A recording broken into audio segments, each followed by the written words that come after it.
Hi mga Inday! This is me Loreno. Welcome back to my channel. Yung topic natin ngayon ay yung timeline ko papunta dito sa US. So, let's start. Previous week, nag-backread ako sa mga emails.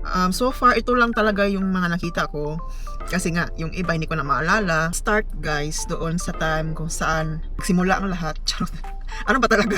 Doon talaga nag-start yung decision ko na mag-take ng NCLEX nung COVID time. Nag-start yung NCLEX process ko guys, January 2021. DIY lang, tapos self-study, YouTube lang, tapos gumawa rin ako ng UWorld guys. Pero ano lang yun, parang mga 1 month lang. Parang inabot ako ng 1 year bago ako nakapag-take ng exam. May pinapasend na mga documents, tapos another bayad na naman. Pero doon talaga ako medyo tagilid sa financial. So inabot ako ng 1 year guys bago ako nakapag-take ng exam.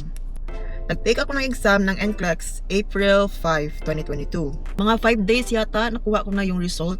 Hindi ako sure, nakalimutan ko na. Basta, nakuha ko na yung result. At saka, ayun na nga, ay pasado na tayo. Isa na tayong USRN. Hindi ko pa alam kung ano yung mga agency na mga legit. Wala pa akong kaalam-alam ba kung itong agency ba to, okay ba to, or ito hindi ba, scammer ba to, kanya. Tinimbang ko kasi guys kung ano yung gusto ko, staffing ba versus direct hire. In terms of finances, medyo ano talaga sa finance, di ba?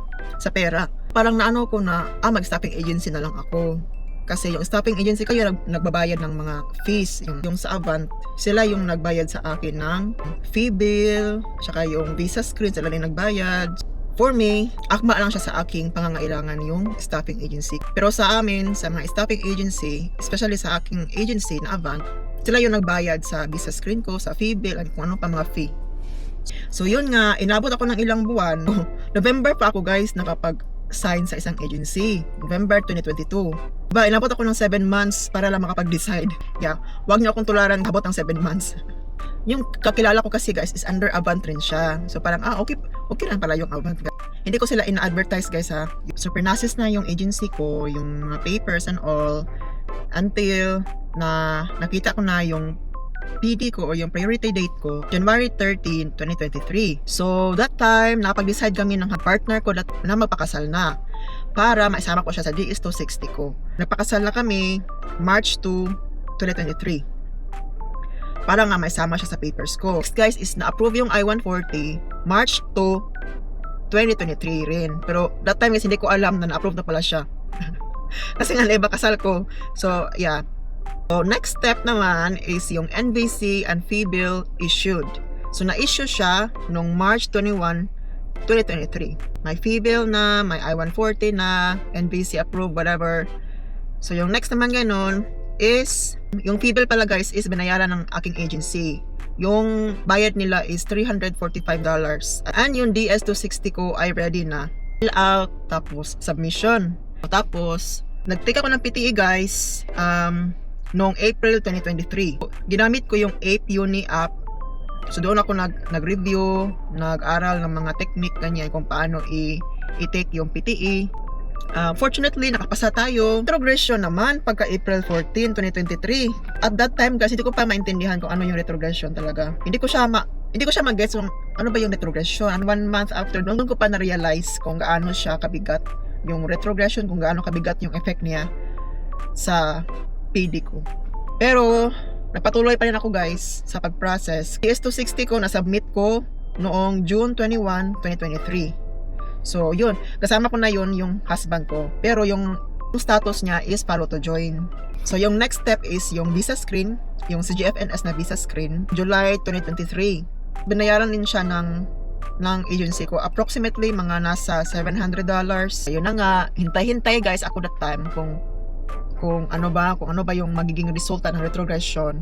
Pero yun nga, every month retrogress pa rin siya. Wala pa rin parang movement niya parang ilang months lang ganun. Tapos na-DQ ako October 2023. After nung na-DQ ako guys, October 2023, padayon parang laban lang talaga.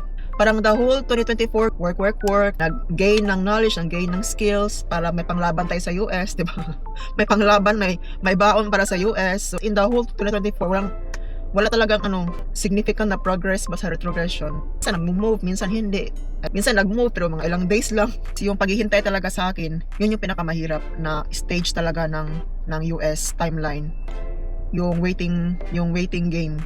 Parang na ako, hopeless, frustrated, nagsi-self-doubt na ako kung if this journey is really for me or parang ano ba talaga Lord, sa akin ba talaga to? Hindi. Thinking na parang siguro talaga yung US parang hindi na para sa akin kasi parang ang tagal naman yata. May konting hope pa rin, although hopeless na ako pero may konting pa rin ba, siguro lang to, pagsubok lang, charot. Nire-ready pa ako ni Lord for the bigger opportunity, diba? Natapos na yung 2024 na year. At akala ko guys talaga sa January 2025 mag-current na ako. Pero hindi pa rin guys. February na, nag-March, nag-April, nag-May, wala pa rin talaga. Hanggang sa until nag-current na ako sa June 2025. Yung June na sa bulletin guys, 2025 is February 8, 2023. So, pasok sa yung ating PD. Yung P4 letter ko is na-receive ko nung June 24. After that, nag-resign na ako. Parang siguro mga June 26 yata, hindi ko sure, or June 25. Hinintay ko lang talaga yung P4 letter ko bago ako nag-resign. Yung visa screen and job offer ko is mailed siya sa akin nung July 17, 2025. So next is nag-book na ako ng ticket papuntang Manila, nag-book na ako ng mga medical, biometrics, and all. So sa medical ko guys, yun ay July 28 and 29. Nagbayad ako that time, cash, 28,650. So next is yung sa VAC sa Parkal Mall, doon ako nag-biometrics, July 30, 2025. Next mga inday, yung pinaka final destination is yung sa US Embassy na interview. Schedule ko is August 15, 2025. 6:30 AM. Pinasa tayo, visa issued, sabi ni Consol. Yellow packet guys, na-receive ko siya August 21, 2025. Premium delivery siya. Ang bayad ko that time is 600 pesos. Pidos, August 31, 2025. And, yun na nga guys, yung flight ko papuntang US is October 2. So, yun na. Flight to US! Yay! Yay!